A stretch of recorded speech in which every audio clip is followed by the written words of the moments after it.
Hello, hello. Welcome to everyone. What is By up, everyone, I everybody? mean, hi, Bunny Cat. How's it going? I see you there. See you in there, Larkin. Just getting the final touches on our notes and all of that. We are almost ready. I hope you're ready to play some Overwatch. I think it's Overwatch night, unless you play something else. Unless we want to play Unless it's not. that Dead by Daylight. I guess that depends if Twigs is playing tonight. If she plays with us, then it's Overwatch time. If she doesn't, then probably Dead by Daylight. We got Bunny Cat to play that last night, You Zach. got to play Dead by Daylight? Yeah, and it was great because she was so scared. She'd played it before though, but she she was very stressed out. It was the best. It sounded like me playing Phasmophobia. That sounds like an interesting time. It was entertaining. It was fun.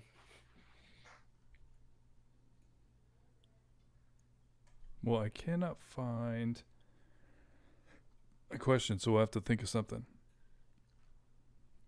I mean, I've got shower thoughts that might spark You have a conversation. shower thought? See if I can find. When you put it that way, it sounds creepier than it is. I Oh, mean, dang it. I didn't think it was creepy until you said it was creepy. Now I think it's creepy. Let's see which ones I have saved.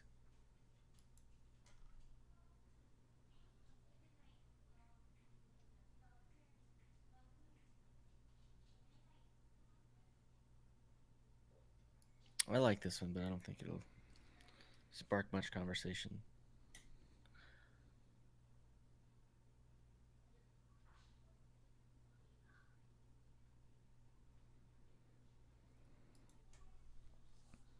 That's okay. We can just roll right into this thing. Yeah, let's do it. Oh, let me start recording over here.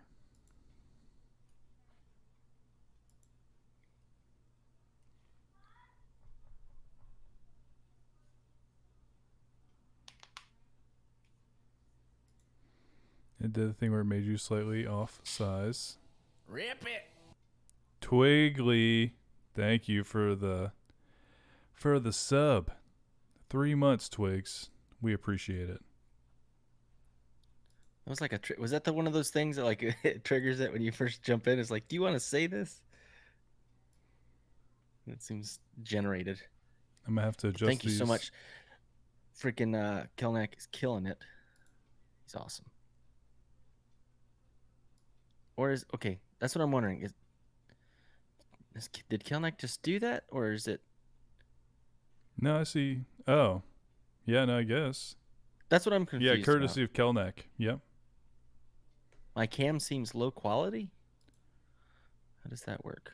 I don't know. It should be the same as it was. It looks the same on the stream to me. Oh no, it does look a little bit grainier than normal It's the on one same of them. setup we've had though. I don't know. Hmm. Ah, I see. Gotcha. That does make sense. That's what I was wondering. How's it going, Twiggly? Did you get to take a nap, or did you end up doing other stuff?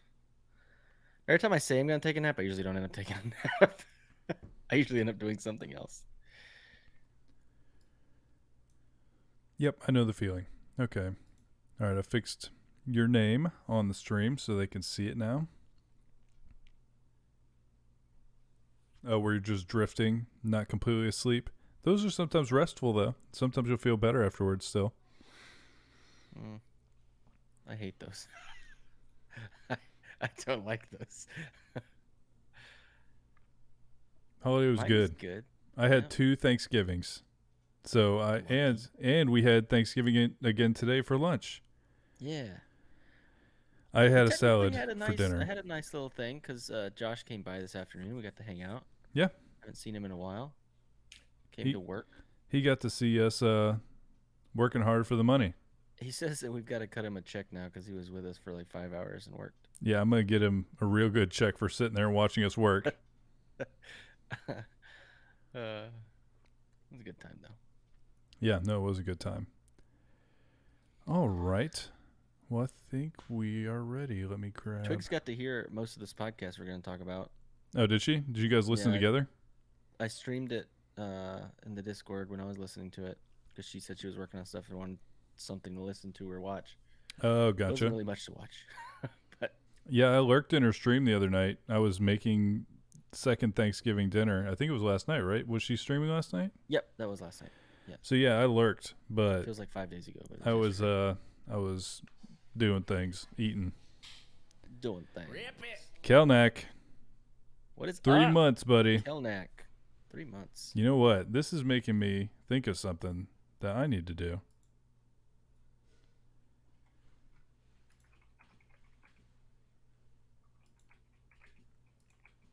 Hit us up next time that you're restless and bored, because we'll make you not bored. Probably still be restless, but make you less bored somehow. We were around, just we did have a decent bit of work stuff, but we could have maybe videotaped the work stuff that was boring Yeah, and made that's you true. bored Yeah, we could along have. with us. She would have fallen asleep. We could have really like here. Watch the water rise in these tubes. It's so slow that sometimes it doesn't look like it's moving. All right, we ready? Okay, we are at 4:15 probably by the time we start. I didn't know that that was already recording. My bad. No, you're good. Actually, let's see. What are we gonna start at? Let's start at 5 ish. 5-ish.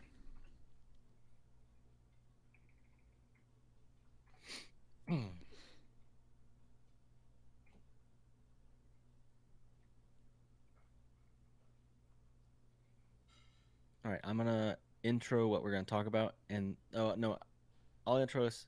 You intro the show real quick, and then I'll jump into the synopsis of the show.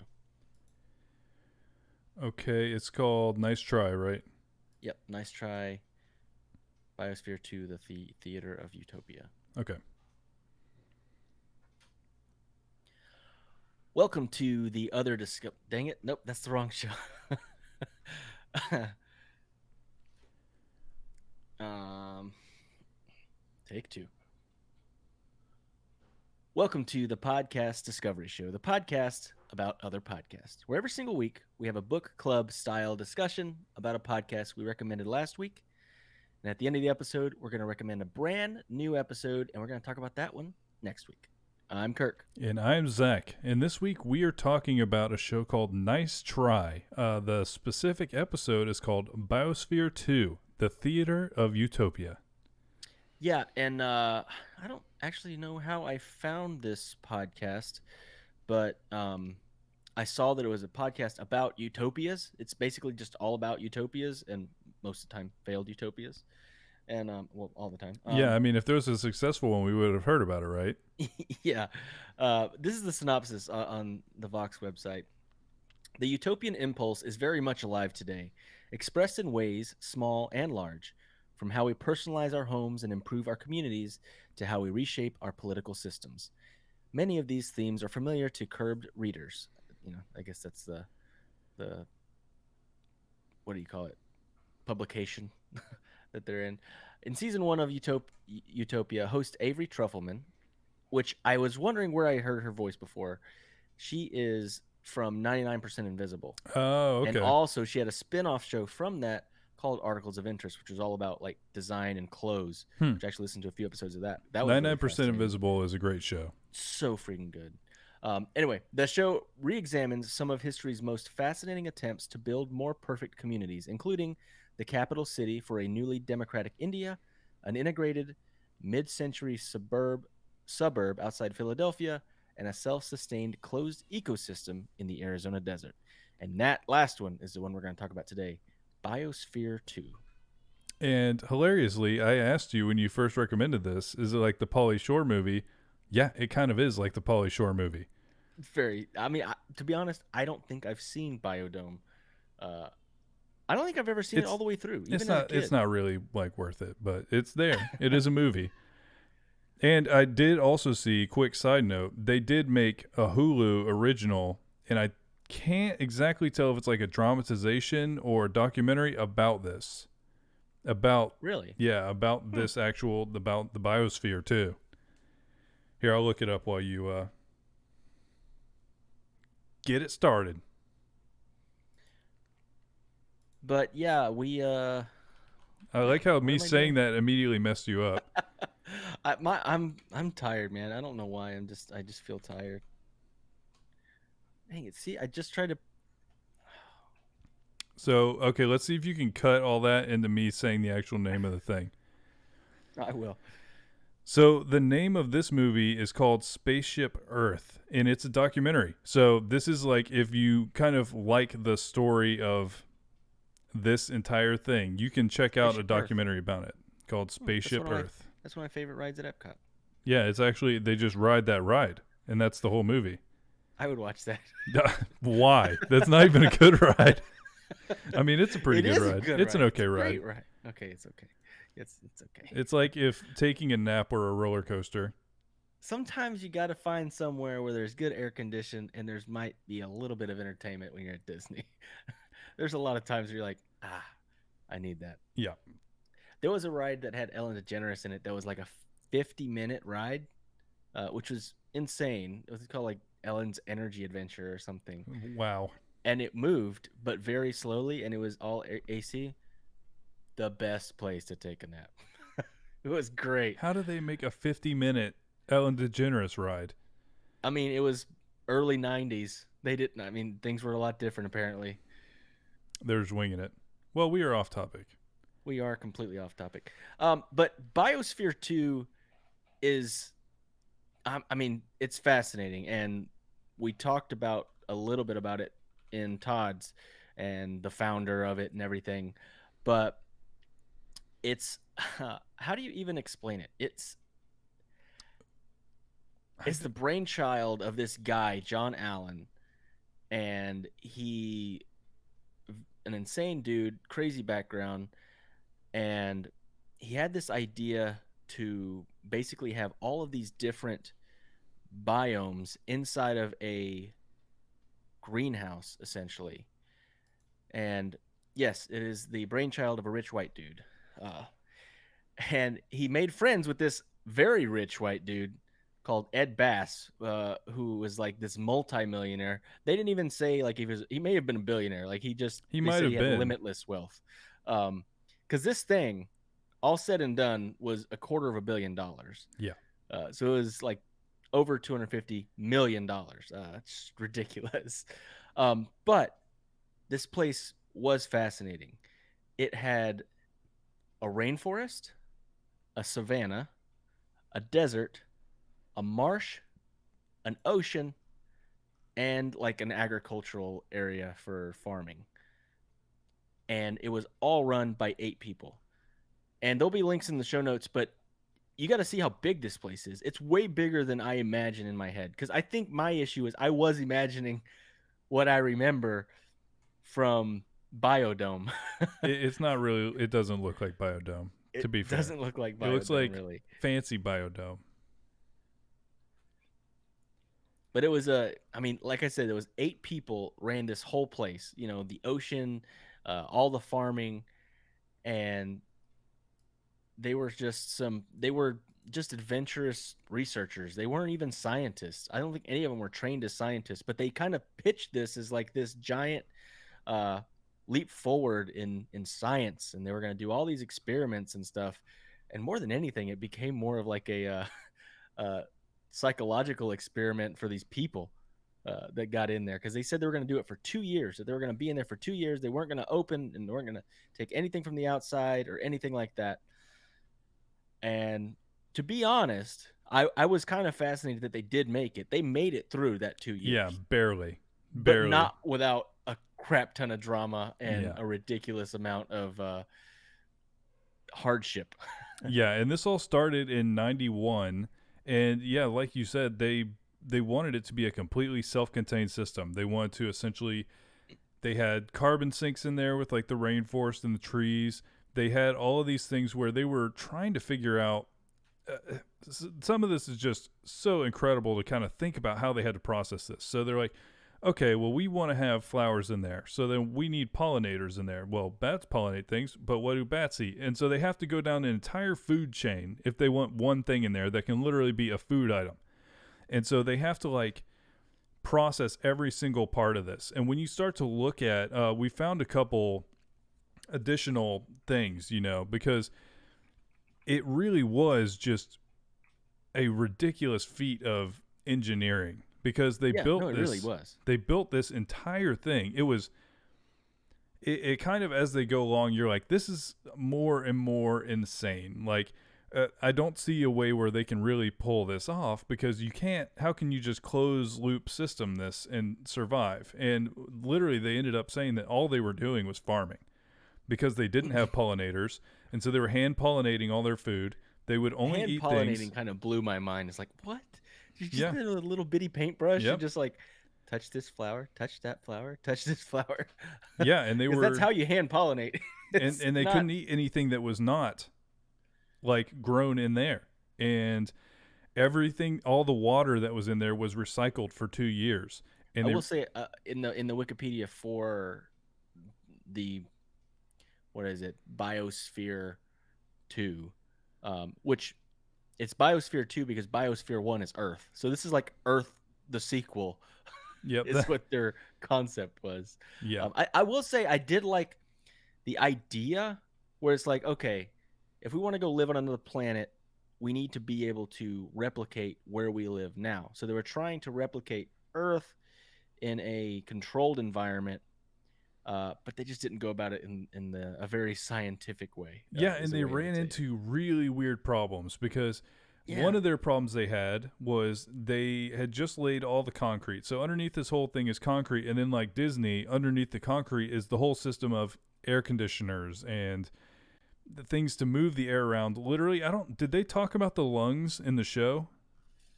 Mm-mm. So I found this additional article that just is kind of like little snippets about this place.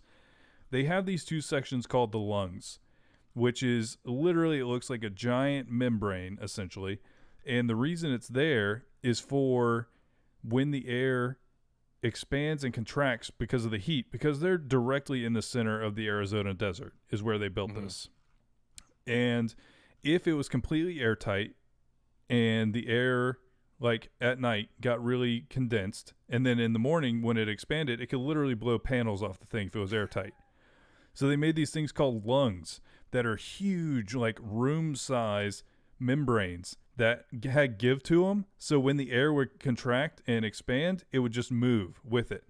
So there was so many things about this that were so interesting to like see how they had tried to create this thing. And then you run into weird problems. Like they said, one of their main problems was at some point they ran out of oxygen. They Yeah.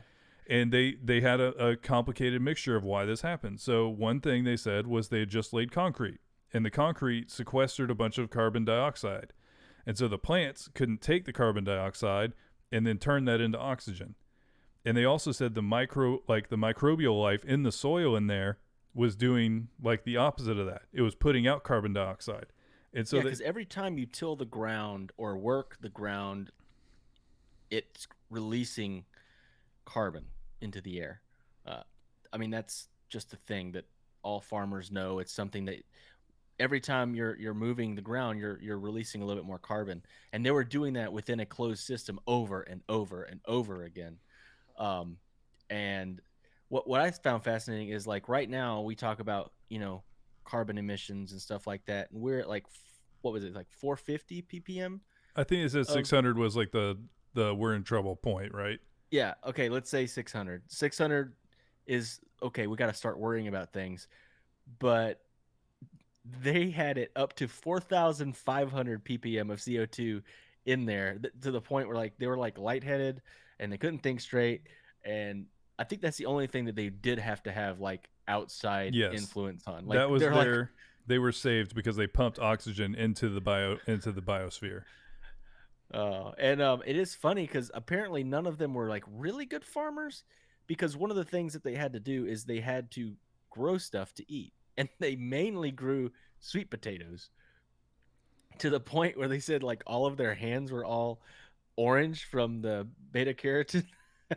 It's just it's just hilarious that they had all these sweet potato dishes that they were making, um, and all this other stuff, and they were losing weight. They said that like apparently it became like a spectacle. The media was all about it. Like Yeah, I at was first they surprised were by this, really that into it. everybody really loved it at the beginning, at least. Yeah, they even like had a few articles, big articles, written about it. Um, but then people started coming and watching, and that became more of a an issue to the point where there was more pressure for it to be successful. And almost, I think that's when it got worse, Yeah. because that's when the pressure ramped up for kind of the, what would you call it, like the managers, so the money guys The behind this whole outside people. project, yeah, Yeah. were putting pressures on it, and then the people inside were also feeling that same pressure where they Because I were. find it fascinating that John Allen, the leader of this whole like group, which this all basically started with like this almost not quite a cult, because I did look into it. It was not quite a cult. It's just more like a commune type in community that that basically were these 8 people came from that community, and he was the leader, but he wasn't in there. He was one of the managers outside of the dome. He was the one kind of helping micromanage everything from the outside, but apparently he became like kind of power hungry, and he was like anybody that wasn't a yes man, he was just kicking them out. So there were people be like, hey, like we've got to do this, we got to put oxygen in here, like you're fired. And it's just Yeah, like um it's just crazy. So there was a rift starting to grow between the people, where like some of them were like, we got to get more food, we're running out of food, and also we can't breathe, we need to go back out or get someone to send us some food. And other people were like, well, no, we said we were going to do this, we got to be here for 2 years and nothing can come in or out and all this other stuff. So there was kind of two camps, and they still had to somehow coexist in this uh, environment that they had to take care of. yeah. Apparently, they didn't particularly like each other by the end, which I could get that. I'd say that this is a pretty good catalyst for personalities, and uh, being stuck and essentially surviving is what they were doing by the end. There was at one point where they were not planting seeds anymore; they were just eating the seeds. Yeah. And So apparently that was kind of like the bombshell, because at one point John Allen's like, okay, well, this has kind of gone off the rails. It's not as scientific as we want it to be. I'm going to put this board of experts together that are these scientists and make this more scientific, to try to get. I don't know what their goal was to get their money back, or I win or I make that's the money. I thing. I don't get I it don't yet. see any way you make money here. Like, there's just not. But so he gets this panel, and one of the people that was the dissenters called out somehow, and they're like, hey man, like no one wants us to say it, but we're literally eating the seeds and we're going to run out of food. And that scientist mentioned that in the big board meeting or whatever. And then all the scientists were like, wait, this is not what we signed up for, this is not okay. And that's kind of when everything kind of blew up on the first seal, as they call it, like the first lock-in of the people. But somehow they made it all the way through that. That's what's crazy, Yeah, they is that made they it two actually made it years. 2 years. 2 years is a long time. Oh, it's a really long time to be surviving on just like sweet potatoes and farming all day. Like, that's hardcore what they were doing in there. It is like absolutely beautiful to look at, though. I'll throw this in chat so everybody can take a look at it too. But it really is incredible to see what they. Wow, that link is terrible. I'm sorry. That is Um, a very big link. but it's I don't know. It's just really interesting to see how they do this, and then I wonder how you like. Is this something where, as you were hearing it, you're like, "This sounds amazing. I want to go farm all day and just live I in was a gonna ask biodome." you. I was gonna ask you this. If okay, if you were young and didn't have anything to any responsibilities or anything at the time, would you want to go do this? It actually, like, as I was hearing about it and as I heard like what the plan was, yeah, it sounds kind of awesome, I you know. think I would do it. But like, I would rather figure out a way so that you can figure out some like food situation. I think that Like, I'd maybe regret it and it would suck, but Well, it would I be feel an like it wouldn't suck experience as for the bad rest if of you your could figure out life. some kind of food thing, if you could make it better. Because I think they had some kind of animals in there too. They said at some point that they had livestock of some kind that they had to essentially raise and then like slaughter to eat it. But like, it's just, it seems very intense. But the entire, like, the amount of resources and effort put into this thing that has, I don't know how you could possibly make money off a test to see if you can make like hostile environment livable, if you can just like terraform essentially. That's wild. How do you make money off it? It's a great scientific thing, but they spent $250 million on this thing. Yeah, and one of the scientists, which he was one of the ones that helped create some of the biomes and everything, and he was on that panel, and he's the one that kind of blew everything up. He said it was when he found out that they were eating the seeds and just everything had gone wrong that he realized basically all these people had like a theater background. They were all kind of like they were John Allen was a theater guy too. Like they did it was like a troupe. And basically he said this whole thing was just theater. Like it was just for the publicity. It was just, you know, uh I don't know, it was It had to be crazy. beyond that. The amount of money put into this is ridiculous. But one of my favorite things about this is not, this is something that now you can go see because Yes, the it still University of exists. Arizona is using it. They're running experiments in there on testing like sequestering carbon and trying to bring hostile like inert soil to life, because what they're essentially have turned this into is trying to figure out how to terraform somewhere like Mars, how to set up a Hmm. closed loop facility for astronauts. And they also have done research on essentially how greenhouse gases and climate change could be like impacting things. One of the next things they're starting on is they have apparently one of the biggest saltwater like tanks in the world. It's like Really? 600,000 gallons of salt water, the ocean Huh. biome. It's a ton. And essentially, what they want to do there is start testing on how to regrow coral reefs, because that's one of the effects of climate change we're seeing right now Hmm. is the bleaching of coral and the coral reef life kind of decaying. And so they're using this to study all that. You can also, and this is something that was maybe the wildest part, is Steve Bannon came in at some point and Yeah, so they there was a did this hostile all over again. takeover. They did it for a second time. And I do like that they interviewed people that were in there and stuff like that. They interviewed somebody that was in the first one and they interviewed somebody that was in the second one. And I don't know anything about Bannon really. I just know he's famous for like hostile takeovers of companies and stuff. He's probably more famous for his role in the Trump administration and his role at Breitbart at this point. Ah, I see.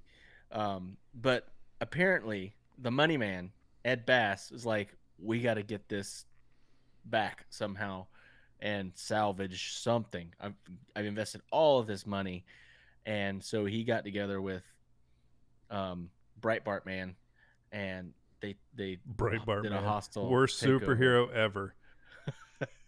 Worst superhero ever. Um, but that was crazy. I think it's crazy that they tried to do it again, and that people went for it the second time. Here's the thing: do I want to go visit this place? Yes. Yeah. Like tomorrow, I would go to this thing. It seriously is incredible looking, and they have really kind of changed how this is being used, because now it's essentially they want to bring tours through. They want to bring schools there and they want to educate. They're running all kinds of like testing there that's much more specific and much more scientific, where they're doing a lot of things for like how can we survive on Mars? You know, how can Hmm. we understand what to do when we get there? Because we're making strides all the time, but we have to figure out how to keep people there long term. And Yeah. so this is kind of the perfect facility to test a lot of these things. And they did actually learn some things during the experiment. They apparently like discovered a new amoeba, and they like named it something after the biome. And then of course the whole CO2 thing.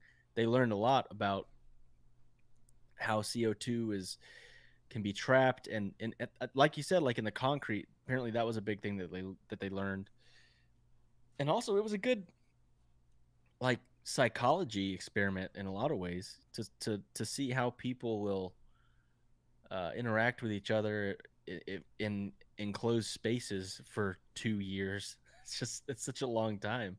Yeah, it's definitely something that sounds really fun to like do, but I think it was just grueling. So it's so crazy to like think about it because like essentially they say in 93, so this would be I guess the second run. They would spend 12-hour, like most of their 12-hour days just working in the fields and animal pens just to get enough calories for all the people in there.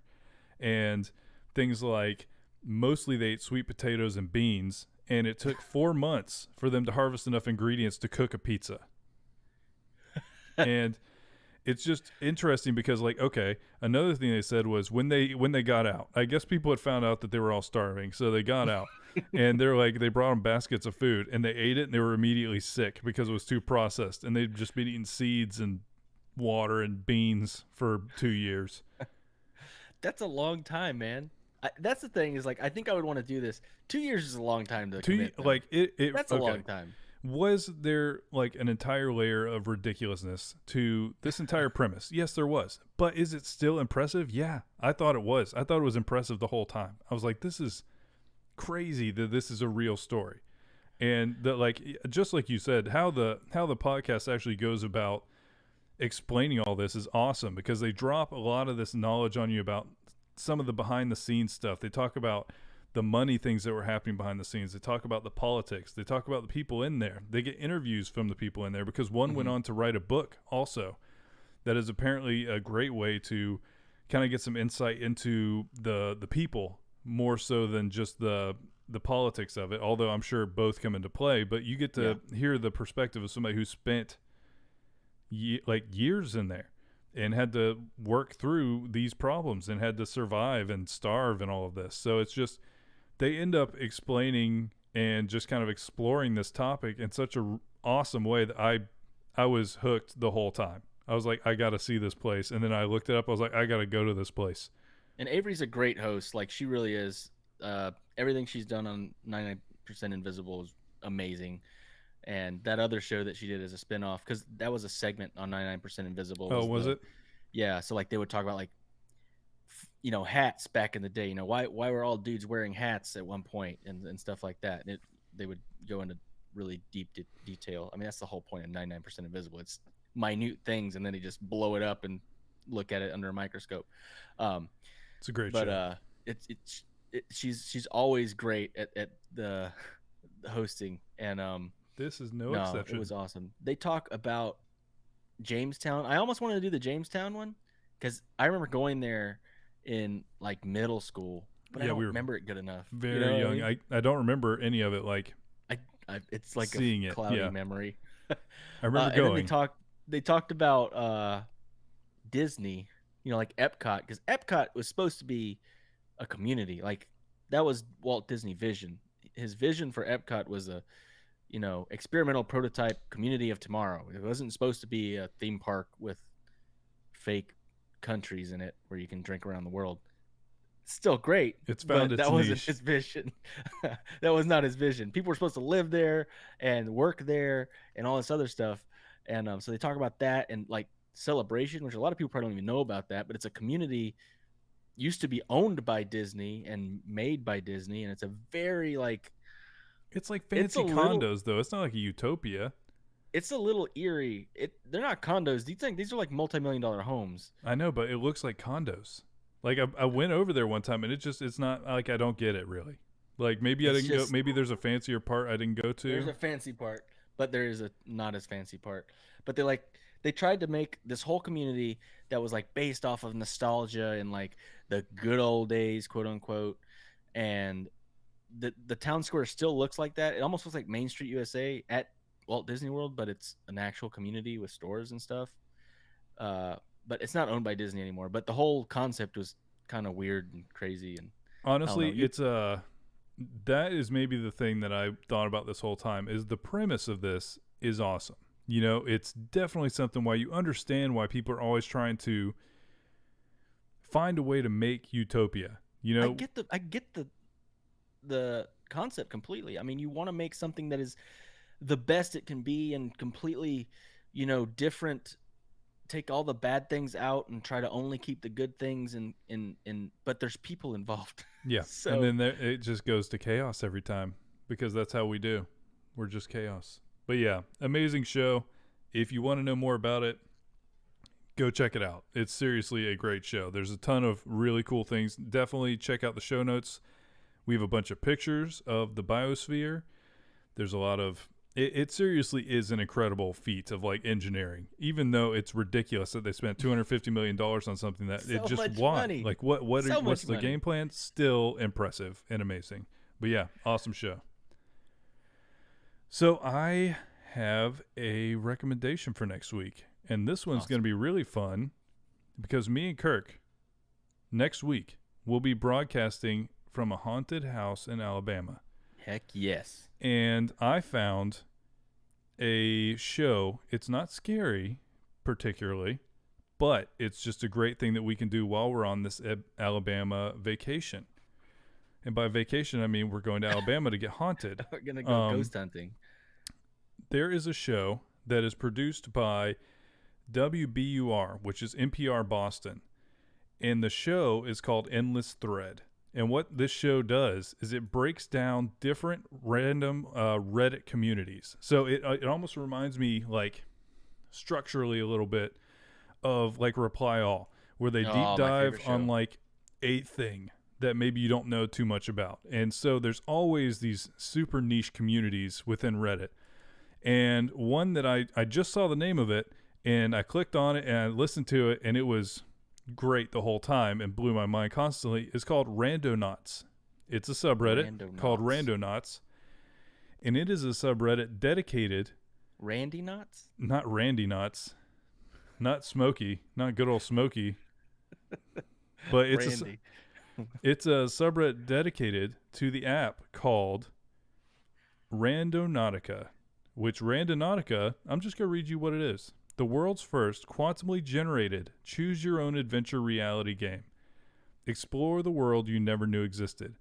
And so what you do, I'm I'm just telling you what you do because this is what we're going to do when we go to Alabama. Okay. You get the app, you put your location in, and you say whether you want like an attraction, so probably somewhere normal, or like something really off the grid. And then you're supposed to think about something and like put your mind into the universe and it gives you a random location to go. Put your mind into the universe. What are you saying? I'm telling you. My I'm like so that's confused. what I'm saying. There's a lot of crazy stuff about this. Apparently some people think that this game or this application is really good at sending you where you need to go. I don't know if I believe that. I'm just saying that's what they're saying to do. But I guess we'll find out. that's what we're going to do. When we go to Alabama, we'll be talking to you from Alabama next time and we're going to have a story about our Randonautica adventure. We're going to go somewhere. God, I'm a little bit scared where we might end up. They said to do it during the Especially, daytime, so don't be too scared. especially when it's not somewhere we live and know very well. It's like, because if we did it around here, we'd be like, hey, that's behind the Burger Yeah, but King. that's lame. Behind the Burger King. That's a dumpster. No. But yeah, so this podcast breaks down the subreddit dedicated to that application.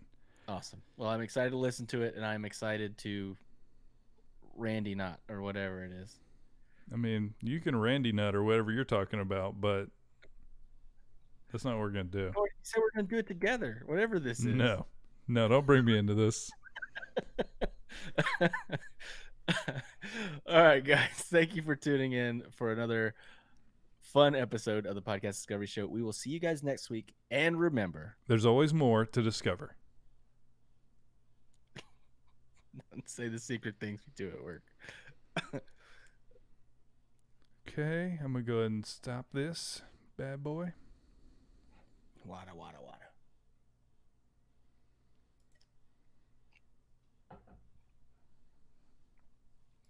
Okay, I think we're going to Special take thing. about 1 minute. I need a quick restroom break unless you want to. Do you just want to stay on? Yeah, let's just stay on. I'll stay. All right, I don't. I'll need be to go right anywhere. back.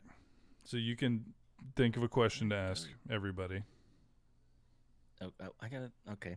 It's funny. As soon as you tell him to do something, he doesn't. He can't do it. But if I would have just left him, he would have been able to just talk to you.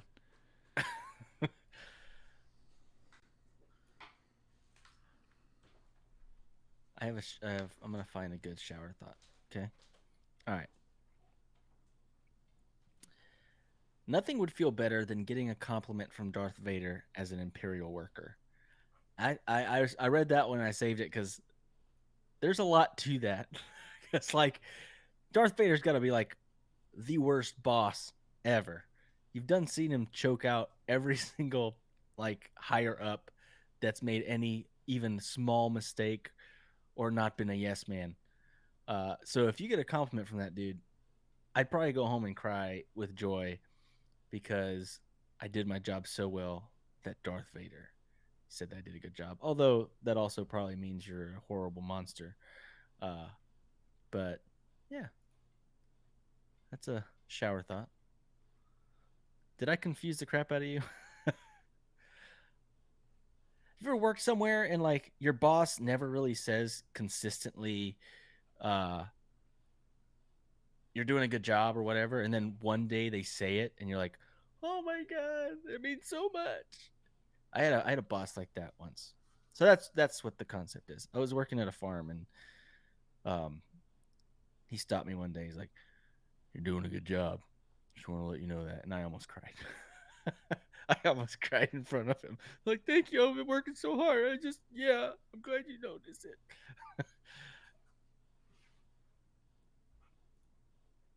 But I can relate to that. Trying to rage quit a captcha proves your humanity more than doing it. That's an interesting one. Since people can't measure sadness, any amount of sadness is immeasurable. That one's sad. Ooh, this is a fun one. Made me giggle a little bit. Elephants must look at naked men and wonder how they use that tiny thing to eat with.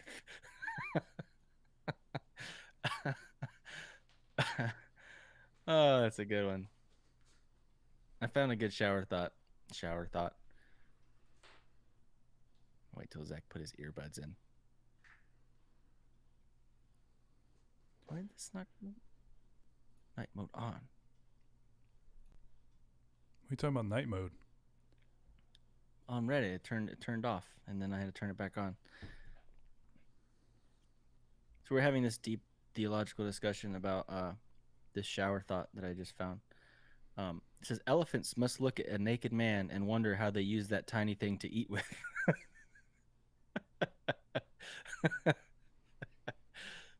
That's a good one. It's a good one, right? It's a good one. That's my favorite one. How is that a shower? I guess it's a. It's not really a Did you question. think about it? I mean, I thought about it because you said it. I mean, that's the whole thing of shower thoughts. They're not supposed to be like deep. They're just like, yeah, that's stupid. Well, you got Twig's mind running, so who knows where that's going. I need that quote written somewhere. See, it's your first tattoo or your newest tattoo.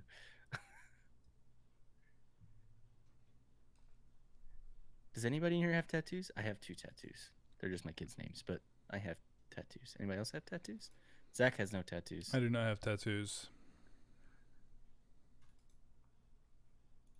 I would get one, but I haven't.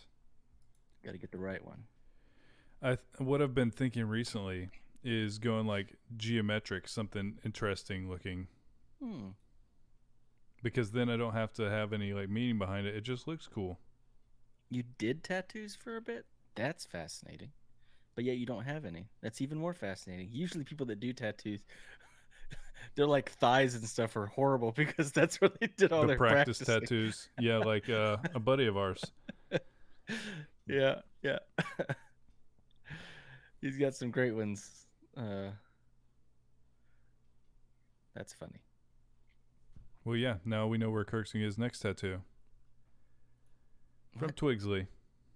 Okay. All right, I'm We gonna. have SquishCon. All right, we'll just have to. We'll have to get her to post a picture unless you put it somewhere that she shouldn't post a picture of it on the internet. All right, I'm gonna start a new session with you, Kirk. Hold on 1 second. Okay.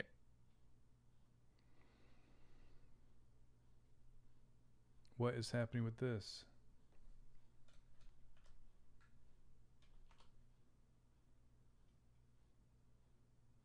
No, I have 2 different angles.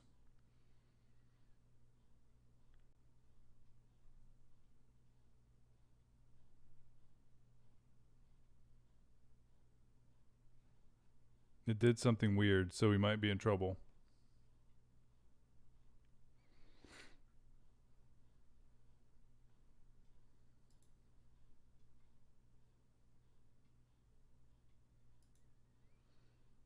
Why is it so different? Did they update this like now?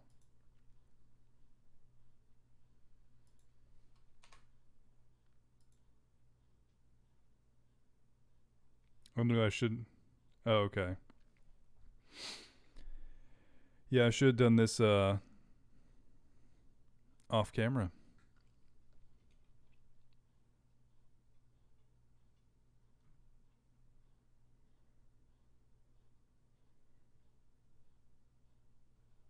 All right, so we're gonna have to do this again.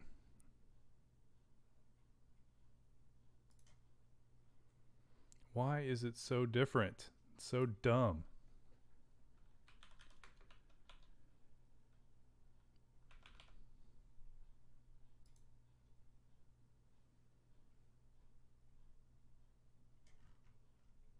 How do I even... It's not even letting me add people. Dang it. Okay, we're going to be right back. We should have done a second ago. We'll be right back, everybody. We're going to get this going.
All right, we're back. We are back. We got it working. I don't know what was going on, but it worked immediately after we did a few things. Yeah, no clue. It's like the Discord stuff where it's like you leave and come back. Hey, it's working now. We don't know why, but it's working. Okay, so All I right. guess we are good to go. Let me grab all my topics here. Close these tabs from the biosphere. Got pictures of the inside too. This place does look nuts, man. It does look amazing. It looks like I something really want to go. from Disney. I'm not gonna lie. Like it looks like something from Epcot. I do want to go. Okay.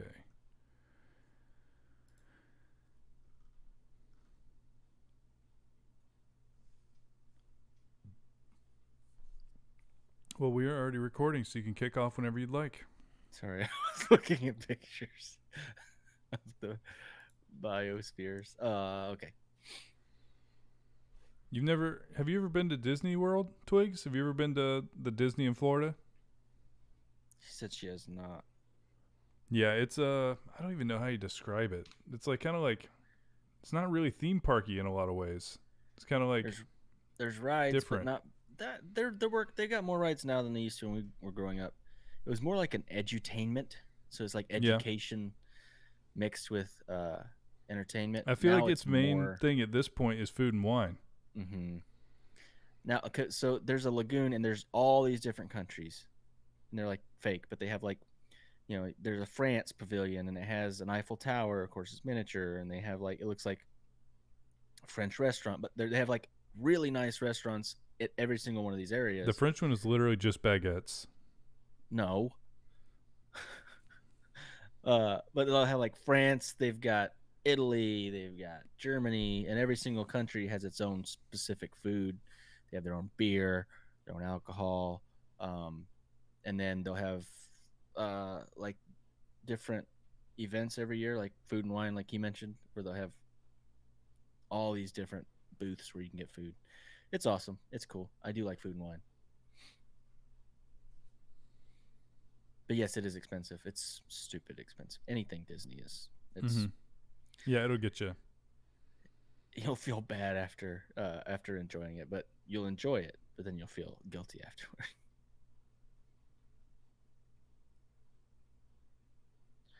All right, let's jump in then. Well, now that you have that new job, maybe you'll be able to go on a nice vacation. Of course, now you can go on a vacation where you're going to be living eventually, Yeah, and it'll be new. So it'll be like a it's gonna an be adventure anyway. the Northwest is great. All right. Welcome to the Other Discovery Show, the podcast that's not about podcasts. It's the bonus show from the Podcast Discovery Show, and it's about all the other things we've discovered throughout the week. I'm Kirk. And I am Zach, and I discovered something that's kind of interesting, and I'm pretty tempted to do it. I found something called Tab for a Cause, and what they do is you can install a essentially plugin for your web browser Mm-hmm. that makes it so when you open a new tab, it has a lot of stuff on there. Like it'll have like a calendar, or you can like save tasks on it and things like that. But each time one of those is opened, there's also a small advertisement on it. And they do that specifically for raising money for charity. So the ad Hmm. money is directly given to charity, and the company has essentially been very transparent with this. All of their code for the new tab, the browser extension, and the website are all open source, and they publish quarterly financial reports so you can see how they're using the money. But That's cool. at the very top of this, they literally have just it's going up all the time. You can just see like it's almost like a clock. The cents column is going up, but they've already raised $1 million for charity from just people opening their tabs. Really? And So, like, companies will pay for their yeah, to be companies on will that pay to platform. advertise you, and that money that they're making off advertising, they donate to charity as well. Huh. And so essentially, you I guess when you set up an account, what you do is you go through and you choose the like your favorite charity that you like to donate to. Hmm. So the options they You can have do here, that. That's cool. yeah, the options they have here are like feed children, build libraries, send emergency aid. So there's a lot of like cool stuff that you can do literally just by whenever you open the 400 tabs that we all have open at any given time. You're Yeah. making money for charity.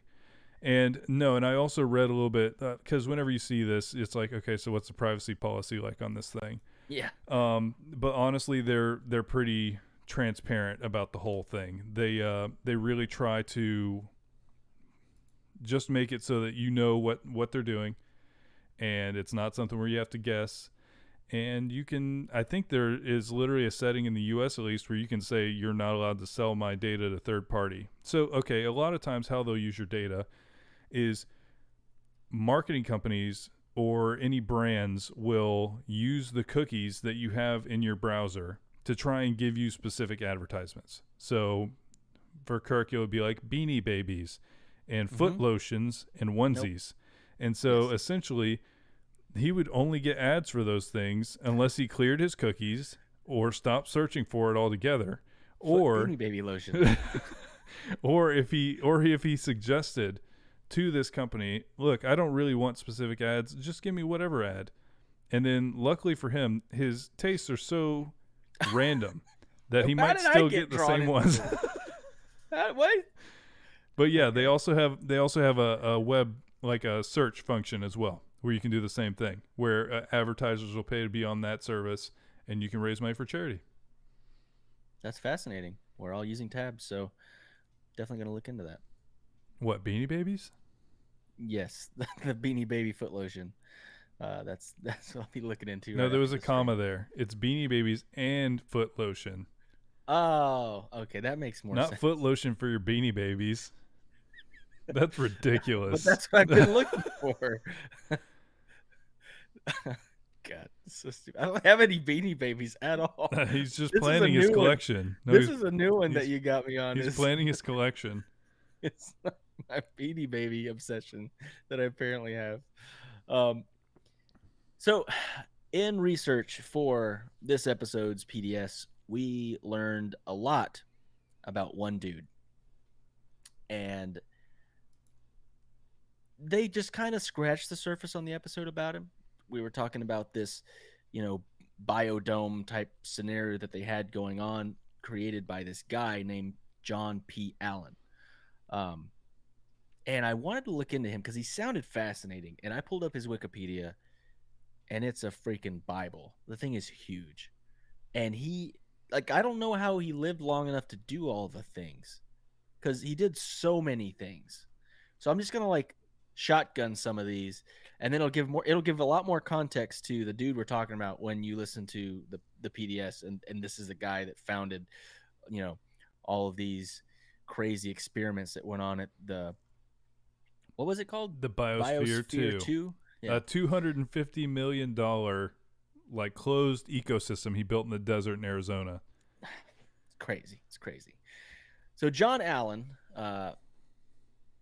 is a systems ecologist, engineer, metallurgist, adventurer, and writer. He owns this. There's some things that won't even sound like this is the same guy because they don't really go together. It's just like, what?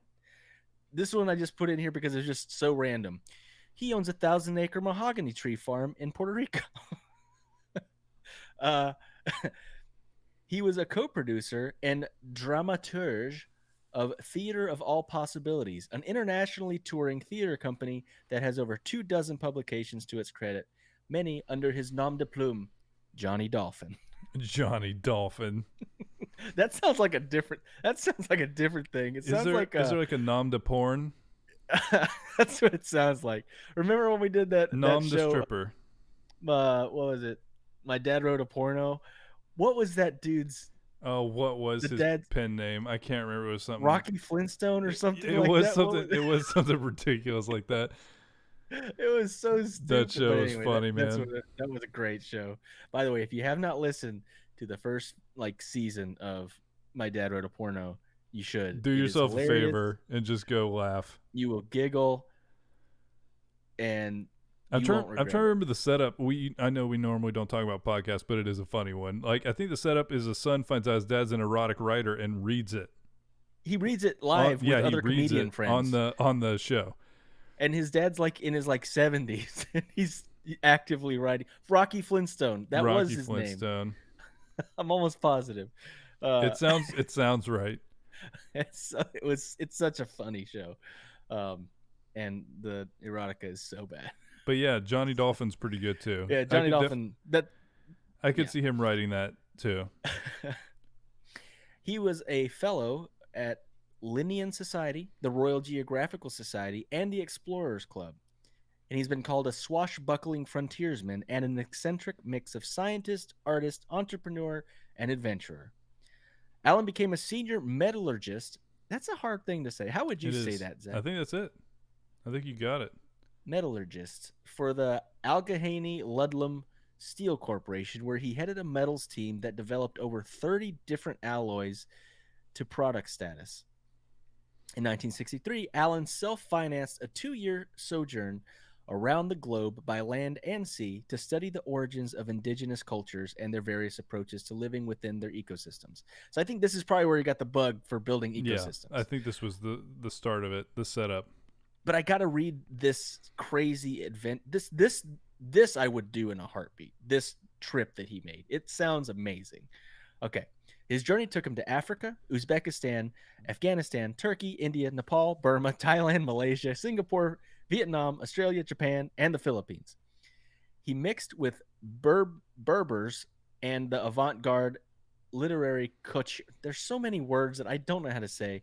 Of the Tangiers, set up a painting studio in Morocco, hitchhiked across North Africa, uh, from Tangiers to the pyramids and Karnak, lived with tribal chiefs in Sudan, traveled with refugees to the Rann of Kutch in India and Pakistan, consulted for the International Medical Relief Organization in Vietnam, lived on a junk with Tankas, Hong Kong boat people is what it says, because I guess so that's a name. That's what I'm saying. There's It's a things yeah, I've never it's even some heard of. specific culture, I guess. Yeah, and worked as a journalistic stringer to a foreign correspondent on the Ho Chi Minh Trail in Southeast Asia, visiting 23 South Vietnamese provinces in a 6-month period.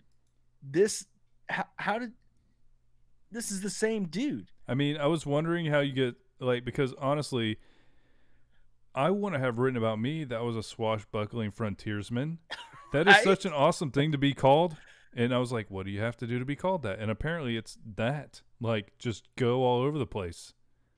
And then in 1969, he co-founded and became general manager of Synergia Ranch, and that's kind of where he started this whole like compound, uh, not compound, Commune. commune lifestyle. I mean, eventually it was a compound. I would almost call the Biosphere 2 a compound. Oh, it's a beautiful one, but it was definitely a compound for those that were in there. I feel like Ranch, compound definitely has a connotation. yeah, maybe it does. In the 1980s, he started Biosphere 2, a $250 million project financed by an oil tycoon that was primarily created for the purpose of scientific discovery as well as a prototype for habitats in non hospitable environments. The biosphere had a rainforest, savanna, desert, marsh, ocean, and agriculture biome. 8 participants were locked in the biosphere for 2 years, where they had to self sustain and maintain the ecosystems. They were successful to an extent, but not without much drama and many hurdles. And I want to end with this quote by him, and it's perfect. I think adventure is where human beings can find the best route to the answer of the question, who am I? You don't have to justify climbing Mount Everest. You don't have to justify diving deeper into the ocean than anyone before. And you don't have to justify going into space. It's an end in itself because it leads to contemplation. It makes you out of it takes you out of superstition and fanaticism. That may be its greatest benefit. So basically, he had this like adventurous spirit. He sounded like a crazy dude. He doesn't seem like an amazing guy, at least in the story from the Biosphere 2. But this dude's history and his Wikipedia is crazy, and all the things that he did. People that are this intense in their life are intense to be around. You know what I mean? That Yeah, it's just what it is. It's what it is. Like there's a reason that Steve Jobs and like Bill Gates were as intense as they were and created the reputation they had of being ruthless is because they were nonstop going for it. You know, and so that's nonstop. why they don't have an off switch, and that includes like they're not always nice people to be around. So yeah, that is wild. And you know what? I think it's time to go something else wild. We got a couple calls Oh, on jeez. the disco hotline, and I think it's time to hear from a couple of friends of ours. Here we go. Say yes. Say yes. Say yes to the PDS. Say yes. Say yes. Say yes to the PDS. Say yes. Say yes. Say yes to the PDS. Hey guys. Oh my goodness. It's been a minute.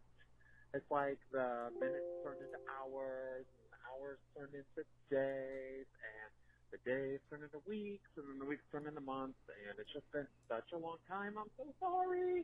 I really like you guys. Just want to let you know I'm still here, and I've been listening every week. I haven't missed a single episode. I've just been so busy with all the cats. Do you remember those, right? Like the kitty cats that I have to give bath to and all that. And then my mom. Oh my goodness. Oh, my mom is she's ridiculous. So I'm really sorry. I've just been real busy, but I love you, especially Zach. Bye. Okay. So yeah. And first of all, I don't know why, but Google translated this because this goes to our voicemail. And it translated this into Portuguese. This is the new game, right? This is like, what did Google translate this to now? I mean, do you want to know what it says in Google Yes, Translate? please read the whole thing for me. I mean, first of all, the say yes to the PDS part is just like say ya say I say. But then it says, I would ask you to see ya. I believe you would go. Nina, you didn't answer me. I was attacked before you, but if you're going to fall here, you'll see me all over there. I think you've gone to your house. Wait, so did you just Google translate that from Portuguese? Yeah, to English. Because it was in Portuguese. I remember that. I didn't. It's not what he said. It's not what he said. I just thought it was interesting and just wanted to share it. She just wanted to share it with everybody.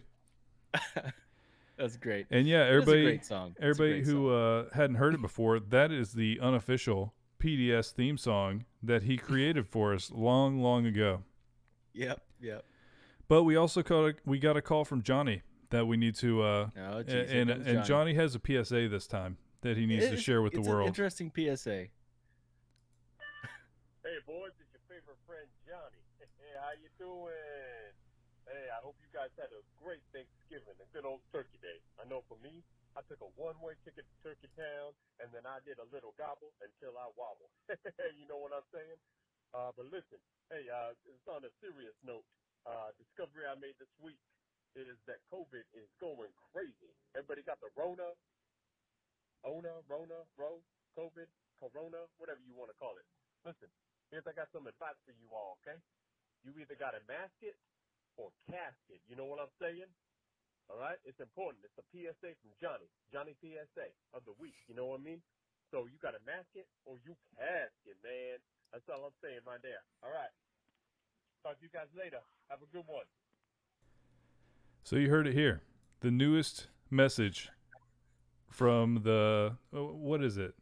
It's not the FDA. What's the World Health Organization? Sure, World Health Organization. Mask it or casket. Mask it or casket. I guess that's the options. So thanks for calling sounds like the in, worst Johnny. T-shirt ever. Yeah, it's a little morbid for like an organization like them to be putting out, but it is what it is. You know, it gets the message It's like across. Click it or ticket. You know, Yeah, you buckle mask up it or or you're gonna casket. It sounds more like a billboard than a T-shirt. There we go. It does. Yeah, it's fair. But yeah, so thanks so much for calling in. We appreciate it. And yeah, if anybody else would like to call into the disco hotline, please do. We would love to hear from you. We love to hear your discoveries. We'd love for you to just say whatever, you know, come hang out and be on the show. The number is 813-708-9118. Awesome. Thank you guys for those calls. It's always a joy. I always get excited when I see them. Like, oh God, here we go. What we got now? It's always fun. I found an article about Russian spies, and we've talked about, you know, spy tactics in the past, and this is a fairly old article now, but it's talking about how many Russian spies are in the U.S. during this time, and it's by far more than what was ever here during the Cold War. And it's a fascinating read, and also it talks a little bit about some of the ways that they would train for becoming a spy in the U.S., like someone that's going to infiltrate, you know, regular society and things like that. So it says, America is infested with more Russian spies than at any point in history, says former intelligence agents who spoke with, this is from the New York Post, that I would say there are a few thousand here, said Boris, I can't say his last name, very good.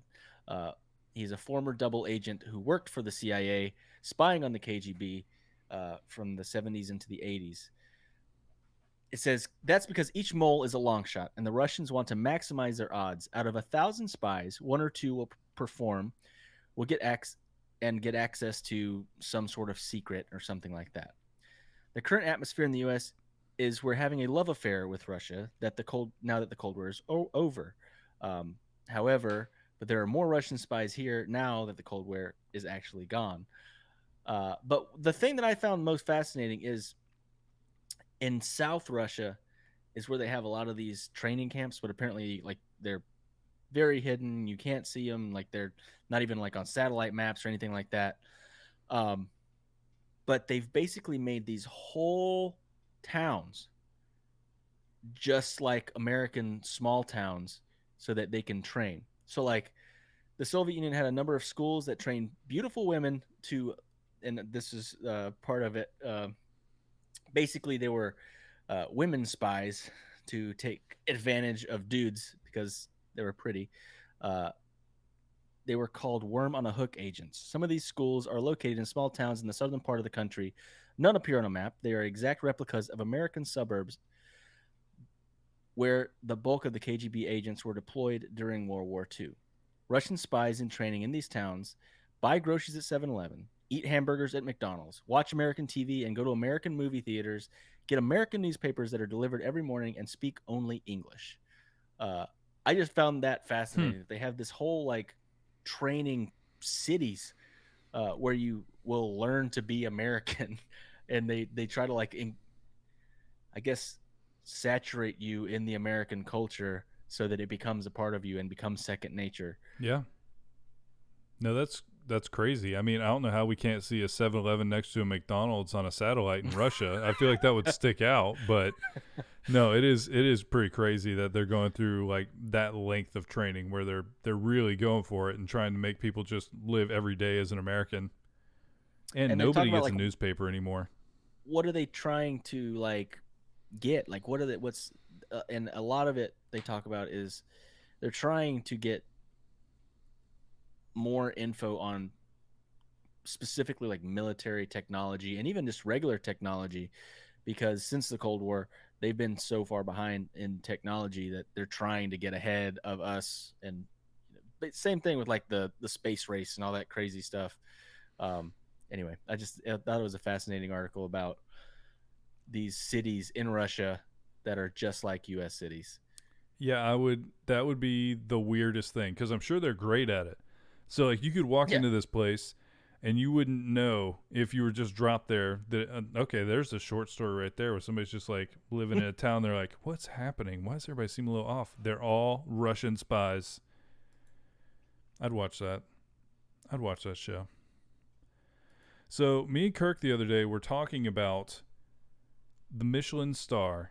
We were talking about essentially that's a thing. That if you have a Michelin star on your restaurant, that means you're extremely fancy. And usually, not usually, I'm pretty sure they are still very, very respected, revered, everything for their choices and for their standard they've set. And so what we talked about was like, so we first heard about it and you're like, oh, well, it sounds like that tire company, but that's stupid. It can't be the tire company. It was like a tweet that I saw. It was like a meme almost. But it is. It is the tire company. So the Michelin Guides are a series of guidebooks published by the French tire company Michelin for more than a century. So over 100 years they've been doing this? Yes.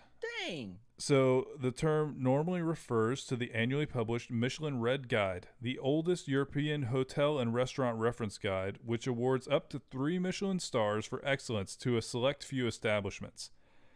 The acquisition or loss of a star can have dramatic effects on the success of a restaurant. And it also publishes a series of guides to cities, regions, countries, and called the Green Guides. So this all started in 1900, and they essentially wanted to kind of give people a guide to get around and to understand how all like some of the best places they could visit in the place. But literally 1900 is pre-World War I. That's crazy. They've been around. So essentially, during World War One, it was suspended because there was a world war happening at the time. Makes But sense. then after the war, they picked right back up. But then essentially, in 1920, Michelin himself, while visiting a tire merchant, noticed copies of the guide being used to prop up a workbench. Based on the Robert Michelin, is that what you said? Mhm. No, it's Andre. Oh, Based on the based on the principle that man only truly respects what he pays for, he decided to charge a price for the guide, which is about $2.15 in 1922. So he essentially saw somebody mistreating it and decided to charge for it, so they wouldn't do that. But then you start to their star ranking started in 1936, and here's the kind of the criteria they would use. 1 star is a very good restaurant in its category. 2 stars is excellent cooking, worth a detour. 3 stars, exceptional cuisine, worth a special journey. And literally today, this is still, if you have 3 Michelin stars, you are absolutely going to crush it as a restaurant. If you can do this, you are done. But one of the cool things is how they do their inspections. So Michelin reviewers, commonly called inspectors, are anonymous. They do not identify themselves, and their meals and expenses are paid for by Michelin, never by a restaurant being reviewed. Michelin has gone to extraordinary lengths to maintain the anonymity of its inspectors. Many of the company's top executive lawyers have never met an inspector. Inspectors themselves are advised not to disclose their line of work, even to their parents, who might be tempted to boast about it. And in all the years that it has been putting out the guide, Michelin has refused to allow its inspectors to speak to journalists. The inspectors write reports that are distilled in annual stars meetings at the guide's various national offices into the ranking of 2, 3, or 1 star or no stars. So it's just crazy to me that it's so secretive. when a restaurant gets awarded a Michelin star, does the Michelin man come with like a giant check and say like, "Here's your star"? Yes. Because that's what I would imagine. Yeah, it's like Bill Engvall in a Michelin suit, and he says, "Here's your star." Here's your star. And then that's all it takes. It's just that easy.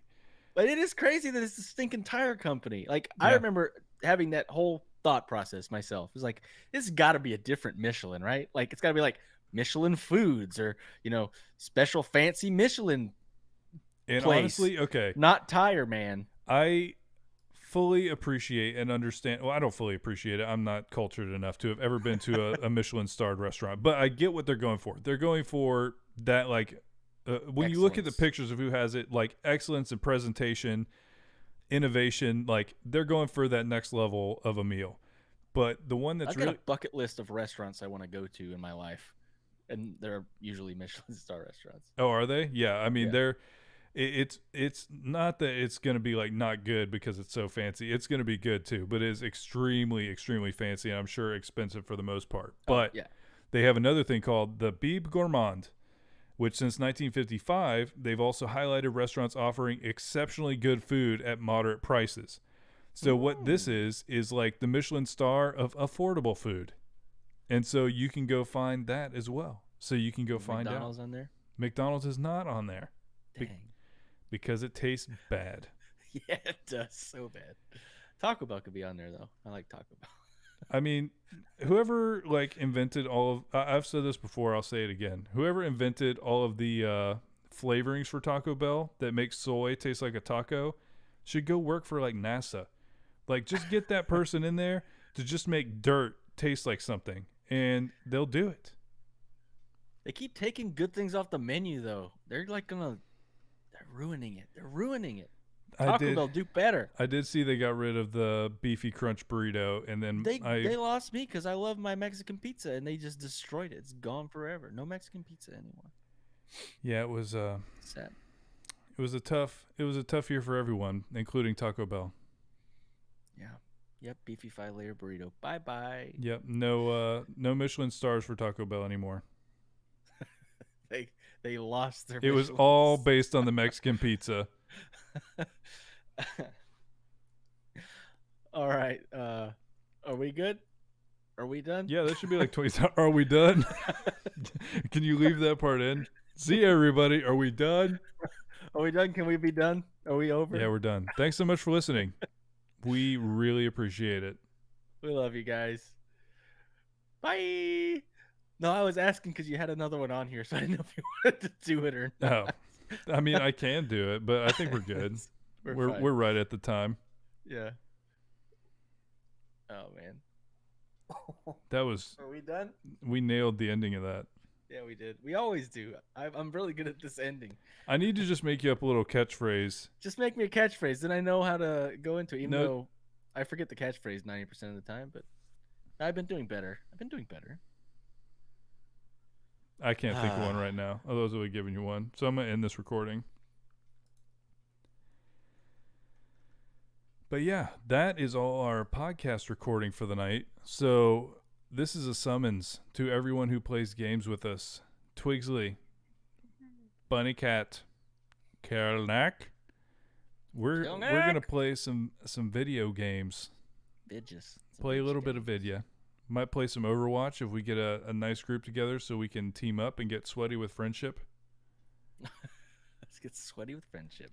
But yeah, My we're favorite kind gonna of sweaty. we're gonna switch over, and by that I mean in 2 minutes. Kirk, don't even do it. I get to pick when it happens. Just don't push any buttons yet. I'm gonna tell you when to push the button.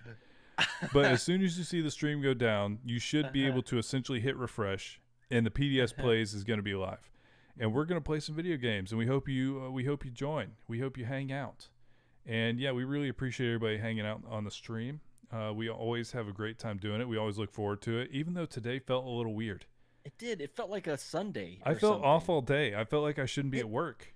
It felt weird. It did feel like we should not be at work. I was like, man, I'm going above and beyond for being here today. And no, it's just a Friday. We should just told him like it feels weird. We're gonna go home. Like it's just it's not right today. I'm not I just feeling. want to go home today. I'm gonna go home. I'm Everyone not, else is home. I'm not feeling it. Like it's Black Friday. They'd get it. It's Black Friday. They get it. Black Friday, Get right? it.